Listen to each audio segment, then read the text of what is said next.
ونصلي على رسوله الكريم. أما بعد فأعوذ بالله من الشيطان الرجيم. بسم الله الرحمن الرحيم. ومن يعش عن ذكر الرحمن نقيض له شيطانا فهو له قرين. يا أيها الذين آمنوا توبوا إلى الله توبة نصوحا. صدق الله المولى العظيم. নীলফামারী জেলার ঐতিহ্যবাহী থানা ডিমলা থানার অন্তর্গত এক বিশাল ঐতিহাসিক তাফসীরুল কোরআন মাহফিল আয়োজন করা হয়েছে। উক্ত মাহফিলে প্রধান মেহমান হিসেবে তাফসীর পেশ করবেন মাওলানা মুহাম্মদ আবু আইয়ুব আনসারী। সম্মানিত হাজিরিন, আমি আপনাদের সামনে কোরআনুল কারীম থেকে দুইটা ছোট ছোট আয়াত কারিমা তেলাওয়াত করেছি। রব্বুল আলামিন এই আয়াত থেকে কিছু কথা বলার, আপনাদেরকে কিছু কথা শোনার তৌফিক দান করুন। আল্লাহুম্মা আমিন।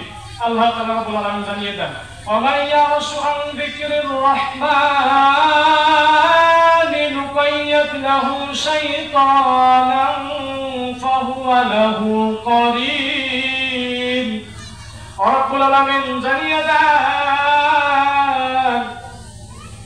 ও নবীজি বান্দা বান্দীগুলোকে বলে দেন, যারা আমি রব্বুল আলামিনের বিধিবিধান কানা পাওয়ার পর আমি যে জিকির নামক বিধান কানা দিলাম, এই জিকির নামক বিধান পাওয়ার পর যারা মুখ কানা ঘুরিয়ে নেয়, যারা ওয়ামুখে প্রকাশ করে, যারা বলে কোরআনের আইনকে মানি না, যারা বলে 5 ওয়াক্ত নামাজ আমরা মানি না, যারা বলে রমজান মাসে রোজা রাখবো না, আল্লাহ বলে নবী গো আমি আল্লাহ সুদকে বললাম হারাম, আমি আল্লাহ ঘুষকে বললাম হারাম, আমি আল্লাহ মহিলাদেরকে বললাম বেপরদায় চলাফেরা করা হারাম, আমি রব্বুল আলামিন জানিয়ে দিলাম এতিমের ধন সম্পদ লুট করে নেওয়া হারাম।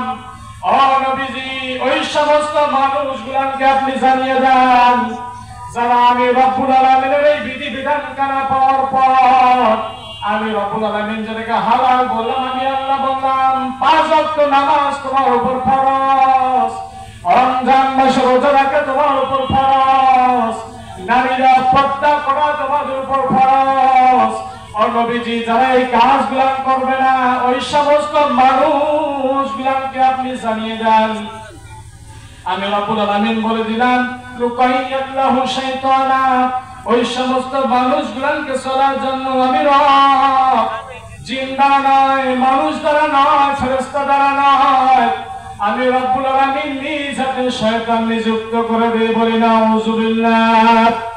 রব্বুল আলামিন বলেন বান্দারে গুনাহ করেছো হতাশ হয়ে না, নিরাশ হয়ে না, আমি রব্বুল আলামিন তোমাদেরকে জানিয়ে দিতেছি ইয়া আইয়ুহাল্লাযীনা আমানু তুবু ইলাল্লাহি তাওবাতান নাসুহা। ইয়া আইয়ুহাল্লাযীনা আমানু হে ইমানদারগণ তুবু ইলাল্লাহ, ফিরে আসো আমি আল্লাহর দিকে, তাওবাতান নাসুহা, তাওবাতান নাসুহা করে আমি রবের দিকে ফিরে আসো।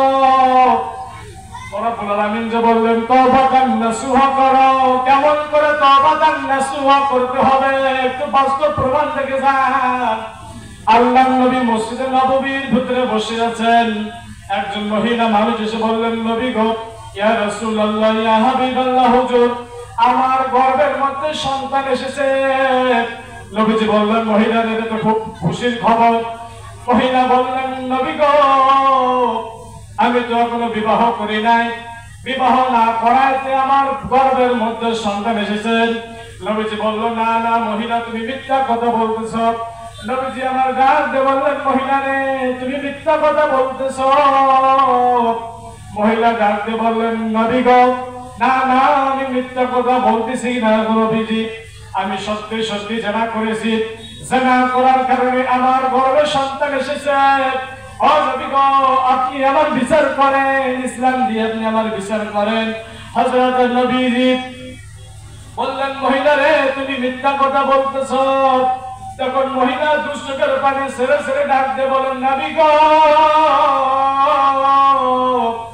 ইয়া রাসূলুল্লাহ, ইয়া হাবিবাল্লাহ, হুজুর, ও নবীজি, দুনিয়ার শাস্তি থেকে হয়তো আমি বেঁচে যাবো নবীজি, এই মিথ্যা কথা বলার কারণে কিয়ামতের ময়দানে তো রব্বুল আলামিন আমার জানাকারীর কাতারে দাঁড় করাবে। ও নবীজি, আপনি আমার বিচারখানা করে দেন। নবীজি আমার ডাক দিয়ে বলল, মহিলারে, তুমি হয়তো জানা করেছো, তোমার গর্ভে যে সন্তান খানা আছে, সন্তান খানা তো কোনো দোষ করে নাই। যাও যাও, বাড়ির দিকে চলে যাও, সন্তান যেদিন প্রসব হবে সেই দিন তুমি আমার কাছে আসবারে। মহিলা দুচোখের পানি ছেড়ে বলেন, নবী গো, ও নবীজি, অতদিন পর্যন্ত কি আমি দুনিয়ার জমিনে হায়াত পাব নাকি? নবী বললেন, যাও যাও মহিলা, আমি আল্লাহর দরবারে বলে দেব, আল্লাহ জানি তোমার অতদিন পর্যন্ত হায়াত বৃদ্ধি করে দেন। সুবহানাল্লাহ। হযরত নবীজি এই কথা যখন বললেন, মহিলা বাড়ির দিকে চলে গেলেন। কিছুদিন পর যখন সন্তান দুনিয়ার মধ্যে প্রসব হয়ে গেলেন, সন্তান খানাকে নিয়ে মহিলা দৌড়ে দৌড়ে নবীজির দরবারে চলে আসলেন। নবীজির দরবারে চলে এসে বললেন, নবী গো, এই যে সন্তান প্রসব হয়ে গেছে, ও নবীজি, আপনি আমার বিচারখানা ফয়সালা করে দেন। নবী বললেন, মহিলারে, এখন তো কোনো বিচার করা যাবে না, সন্তানটা তো কেবলমাত্র প্রসব হয়েছে। এই সন্তানটা যতদিন না দুনিয়ার জমিনে বেঁচে থাকে, দুনিয়ার বাড়তি খাবার খেয়ে বেঁচে থাকার উপযোগী হবে না, ততদিন পর্যন্ত তুমি আমার দরবারে আসবে না। মহিলা আমার দুচোখের পানি ঝরঝর করেছিল, দেয় বলেন, নবী গো, ইয়া রাসূলুল্লাহ, ইয়া হাবিবাল্লাহ, হুজুর, ও নবীজি, আমি কি অতদিন বেঁচে থাকবো নাকি গো নবীজি? নবীজি বললেন, যাও যাও মহিলারে, আমি আল্লাহর দরবারে বলে দেবো, আল্লাহ জানি তোমার হায়াত বৃদ্ধি করে দেন। মহিলা বাড়ির দিকে চলে গেলেন। সন্তান থেকে গর্ভে দুধ পান করা এবং বাড়তি খাবার খাওয়া। এই সন্তানটা বাড়তি খাবার খেয়ে যখন বেঁচে থাকার উপযোগী হয়ে গেল, মহিলা আর দেরি করলেন না, সঙ্গে সঙ্গে নবীজির দরবারে দৌড়ে দৌড়ে চলে আসলেন। এসে বললেন, ও নবীজি, ও আমার এই সন্তানটা বাড়তি খাবার খেয়ে বেঁচে থাকার উপযোগী হয়েছে, এখন আপনি আমার উপর বিচার করা ফয়সালা করে দেন। নবীজি আমার সকল সাহাবীদেরকে ডাক দিয়ে বললেন, সাহাবীরা, যাও যাও, মহিলাকে মরুভূমির মাঝখানে নিয়ে যাও, বুক পর্যন্ত পোতাইয়া পাথর দিয়ে মেরে দুনিয়ার জমিন থেকে বিদায় করে দাও। মহিলাকে যখন এই কথা বললেন, সঙ্গে সঙ্গে মহিলাকে মরুভূমির মাঝখানে নিয়ে যাওয়া হলো। মহিলাকে বুক পর্যন্ত পোতাইয়া সকল সাহাবীরা মহিলার দিকে পাথর নিক্ষেপ করতেছিলেন। এক একটা পাথর বৃষ্টির মতন মহিলার উপর পড়তেছিলেন। পাথর মারতে মারতে হঠাৎ করে হযরত আলী রাদিয়াল্লাহু তাআলা আনহুর শরীরের মধ্যে একটু ওই মহিলার রক্ত ভরে গেলেন। হযরত আলী ডাক দিয়ে বললেন, হায় রে হায়, এই নাপাকি মহিলার রক্ত আমার শরীরের মধ্যে ভরে গেল, না জানি এখন আমার কি হয়। আলী দৌড়ে দৌড়ে নবীজির দরবারে চলে গেলেন। নবীজিকে ডাক দিয়ে বললেন, ইয়া রাসূলুল্লাহ, ইয়া হাবিবাল্লাহ, হুজুর, নবী গো, যে মহিলাকে আপনি পাথর মেরে দুনিয়া থেকে বিদায় করে দিতে বলেছেন গো নবীজি, পাথর মারতে চাইয়া হঠাৎ করে ওই মহিলার শরীর থেকে কিছু রক্ত আমার শরীরের মধ্যে লেগে গেছে। ও নবীজি, আমি কি এখন গুনাহগার হয়ে যাব নাকি? নবী আমার ডাক দিয়ে বললেন, আলী রে,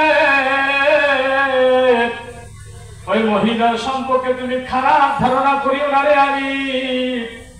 তুমি জানো নাকি আল্লাহ রাব্বুল আলামিন জিবরাইলের মারফত আমাকে জানিয়ে দিয়েছেন, আবাসে মুবাশশির দুনিয়াতে জীবন থাকা অবস্থায় 10 জন মহিলা যে জান্নাতের সার্টিফিকেট পেয়েছেন, তার মধ্যে এই মহিলাও হলো একজন। বলি সুবহানাল্লাহ। আল্লাহ তাআলা রাব্বুল আলামিন যে বললেন, বান্দা বান্দিরা তোমরা তওবাতান নাসুহা করে আমি আল্লাহর দিকে ফিরে আসো, আমি আল্লাহ তোমাদের জিন্দেগীর গুনাহখানা মাফ করে দেব। যেমন এই মহিলা জীবনে জিনা করলো, আল্লাহ রাব্বুল আলামিন জিনার গুনাহখানাও মাফ